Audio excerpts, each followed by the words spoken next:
water, sir. Ship is rigged for bagging. Situation clear. Suggest to done on this course.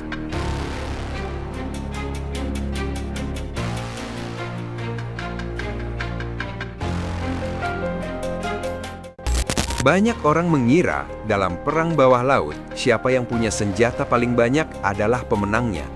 Itu salah besar. Di kedalaman ratusan meter, senjata hanyalah alat eksekusi. Pemenang yang sesungguhnya ditentukan oleh satu hal, siapa yang paling lama tidak terlihat. Malaysia sudah mengoperasikan Skorpen selama 15 tahun.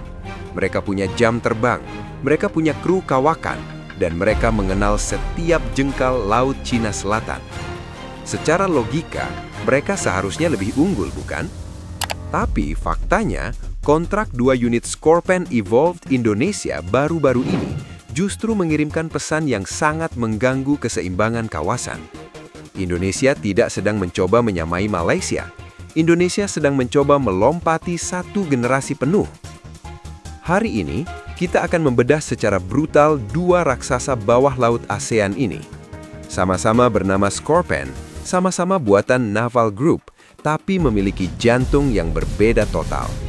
Kita akan bandingkan teknologi baterai litium Indonesia melawan pengalaman operasional Malaysia. Siapa yang akan mendeteksi lebih dulu? Siapa yang lebih senyap?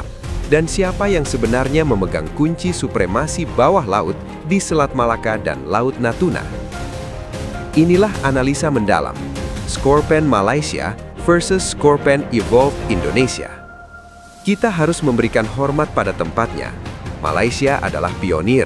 Di saat negara-negara ASEAN lain masih ragu dengan mahalnya biaya operasional kapal selam atas, Tentara Laut Diraja Malaysia, TLDM, sudah melangkah maju pada tahun 2002 dengan memesan 2 unit Skorpen, KD Tunku Abdul Rahman dan KD Tunku Abdul Razak. Aktif sejak 2009, 2 kapal ini adalah predator paling ditakuti di kawasan pada masanya.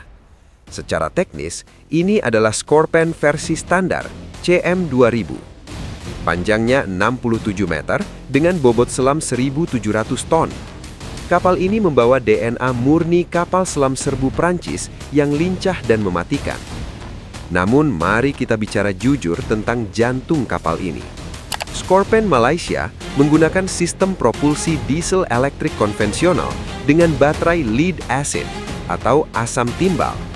Ini adalah teknologi yang handal, namun punya keterbatasan fisik yang nyata.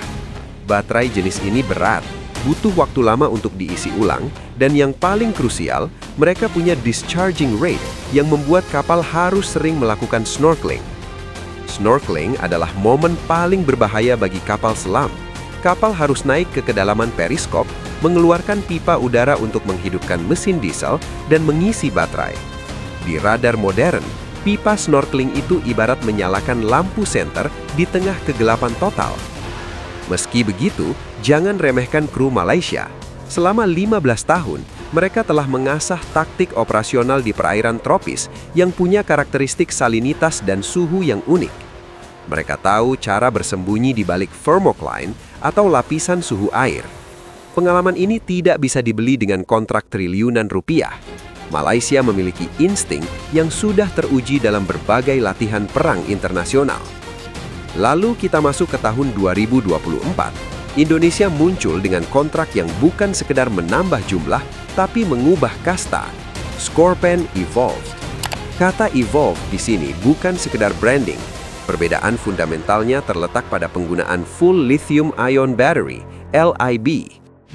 Jika kapal selam Malaysia diibaratkan menggunakan baterai mobil konvensional yang harus sering disetrum, Skorpen Indonesia adalah Tesla di bawah laut.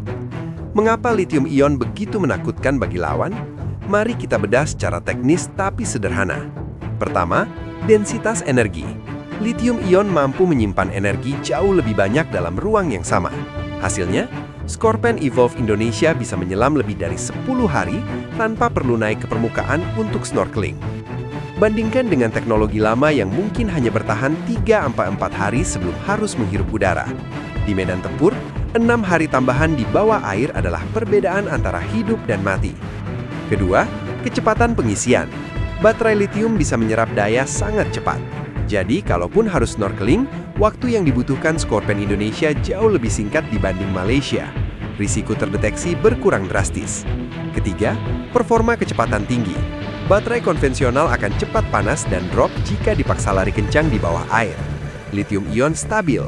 Ini memungkinkan kapal selam Indonesia melakukan manuver agresif atau melarikan diri dari kejaran torpedo dengan lebih konsisten. Selain itu, Scorpene Indonesia lebih panjang, sekitar 72 meter. Ruang ekstra ini bukan untuk pajangan, melainkan untuk sistem otomasi dan kenyamanan kru yang lebih baik, yang ujung-ujungnya berpengaruh pada ketahanan misi atau endurance hingga 80 hari. Indonesia tidak hanya ingin menjaga pantai, Indonesia ingin mengontrol samudra. Jika kedua predator ini bertemu, mari kita bandingkan dalam 3 parameter utama. Parameter 1, sistem tempur, The Brain. Scorpene Malaysia menggunakan sistem Suptix versi awal 2000-an. Sangat mumpuni, tapi arsitekturnya masih analog digital transisi. Sementara itu, Scorpene Evolve Indonesia dilengkapi dengan Suptix generasi terbaru yang sudah fully digital dan terintegrasi dengan sensor sonar pasif yang jauh lebih sensitif. Analogi, Malaysia menggunakan komputer dengan OS stabil tahun 2010, Indonesia menggunakan superkomputer tahun 2024. Kecepatan pengolahan data Indonesia dalam mengunci target jauh lebih unggul. Parameter 2, persenjataan, The Teeth. Keduanya sama-sama memiliki 6 tabung torpedo 533 mm. Keduanya mampu meluncurkan torpedo berat Black Shark atau F-21 serta rudal anti kapal SM-39 Exocet. Di sini, kekuatannya seimbang, namun efektivitas tembakan ditentukan oleh siapa yang melihat duluan. Dengan sistem sonar baru, Indonesia punya peluang 60-70% untuk melepaskan tembakan pertama. Parameter 3, Stealth atau The Ghost Factor. Ini adalah poin krusial. Teknologi lithium-ion Indonesia bukan hanya soal daya tahan, tapi soal kesenyapan. Kapal selam konvensional memiliki suara mekanis dari pompa dan sistem ventilasi baterai lama. Lithium-ion jauh lebih tenang. Secara akustik, Scorpene Evolve Indonesia adalah salah satu kapal selam paling sulit dideteksi di dunia saat ini, bahkan mungkin lebih senyap daripada kapal selam nuklir kelas tertentu karena tidak adanya suara pompa pendingin reaktor yang konstan.